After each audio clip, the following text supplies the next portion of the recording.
Mark was a skeptic. He had grown up around religion, but had always dismissed it as outdated and irrelevant.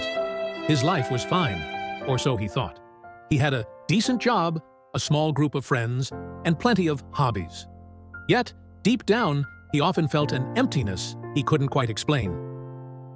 One rainy afternoon, Mark found himself in a quiet coffee shop, waiting for the storm to pass. As he sipped his coffee, an older man sitting nearby struck up a conversation. His name was Henry, and he radiated a warmth and joy that caught Mark's attention. What do you do for a living? Henry asked with genuine interest. Just a regular office job. Nothing too exciting. Mark answered. Henry nodded, but didn't press. Instead, he shared a bit about his own life, how he used to feel lost, purposeless, and weighed down by regret. Mark listened, intrigued. What changed for you? He asked. Henry smiled. I encountered Jesus.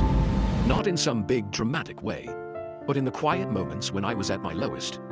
I started reading the Gospels out of curiosity, and I felt this overwhelming sense of peace and love I'd never known before.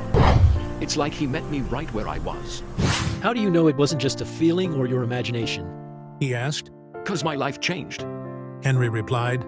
I stopped chasing things that left me empty.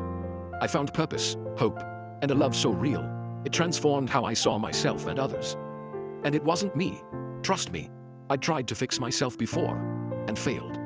Jesus did what I couldn't. Henry reached into his bag and handed Mark a small, worn Bible. Read this. He said. Start with the book of John. Just see for yourself. Mark hesitated but took it. That night, he opened the Bible and read, "In the beginning was the Word, and the Word was with God, and the Word was God." Months later, Mark sat in that same coffee shop with Henry, this time with his own smile and peace that came from his newfound faith. Jesus meets us right where we are. If we open our hearts to Him, He can transform even the most skeptical heart.